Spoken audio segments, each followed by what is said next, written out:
So today we're going to discuss about the topic called probability in aptitude, and the probability is a fundamental concept in mathematics that deals with the likelihood of an event occurring, and it is widely used in various fields such as statistics, economics and science to make predictions and analyze uncertain outcomes.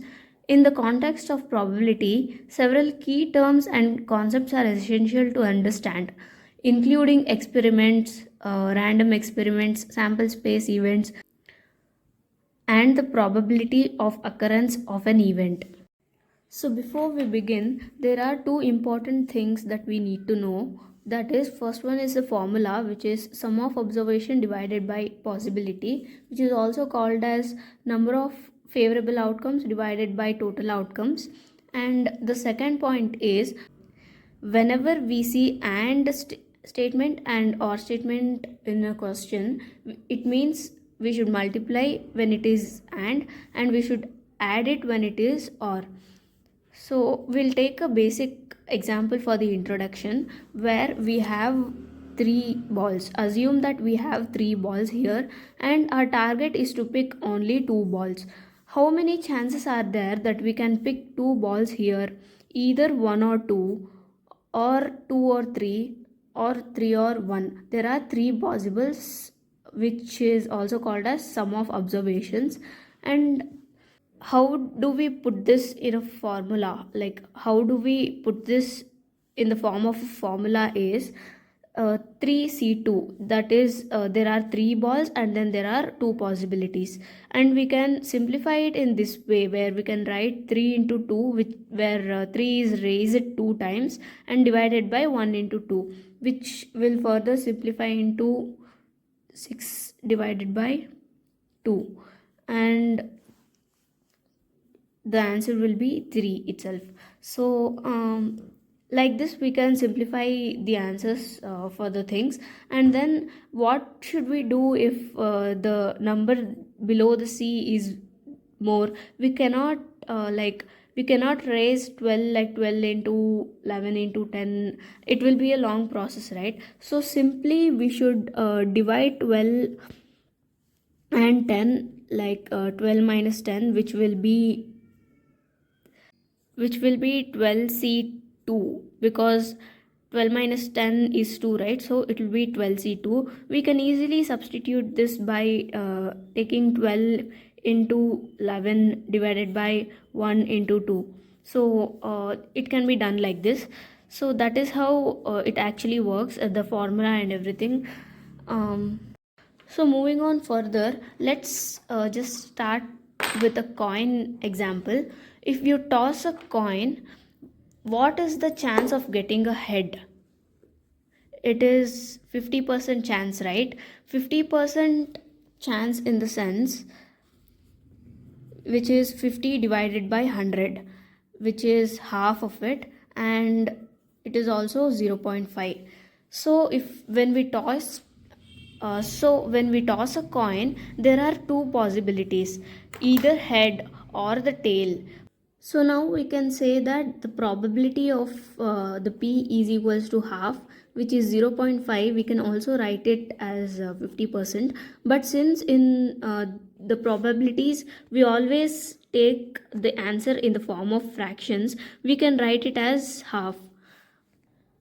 And one more thing about coins is that a coin is unbiased, which means it doesn't give any random answers, like it doesn't stand like this. It always gives a favorable answer, which is heads or tails, which means we can trust the coin on giving the 50% result exactly. And if we see further, if we toss one coin, which means we can only get two outcomes from it, which is heads or tails. And if we toss two coins together, we will get four outcomes, like heads and heads, heads, tails, tails, heads, and tails, tails.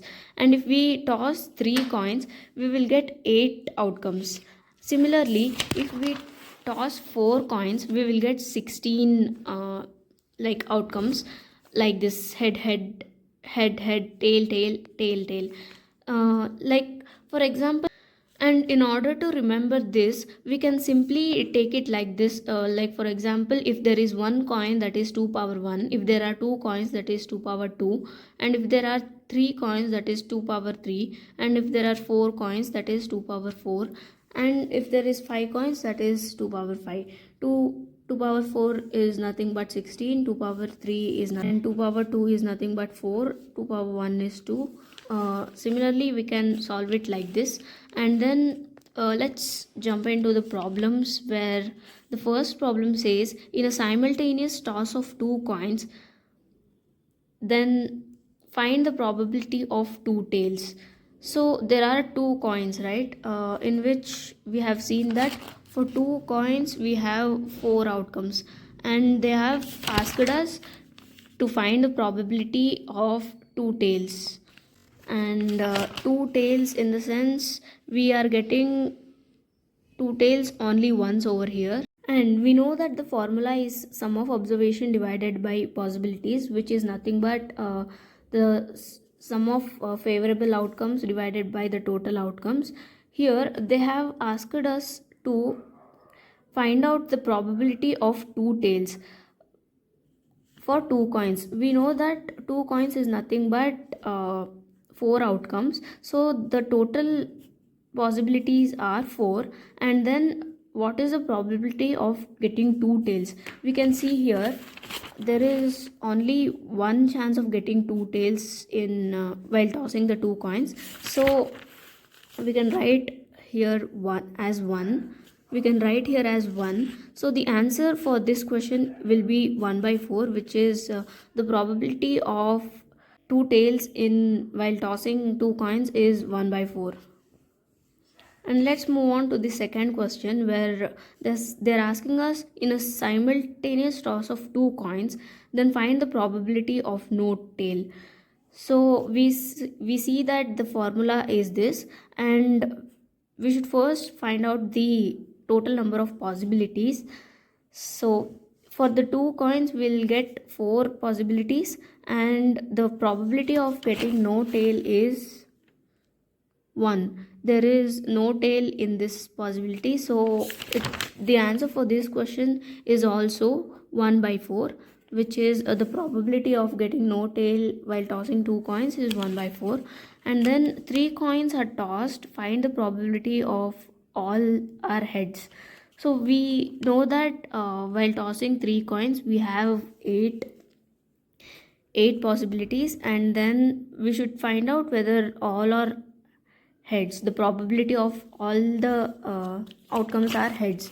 So we can see here there is three heads over here, and there is only one possibility where we are getting all the three as head. So we can write it as 1 here. So the probability of getting all the heads is 1 by 8 in this case. So we can see another last question on this topic, that is three coins are tossed, which is possibility is 8, and then find the probability of at least two heads. What do we mean by this at least two heads? Which means there can be two heads and there can be more plus more, like it can be three heads or four heads. At least means there should be two heads, but also there can be more heads other than two. So if we see here, there is one possibility, 2, 3, 4, and yeah, there are only four possibilities for this one. So the answer is going to be 4 divided by 8, or 4 by 8.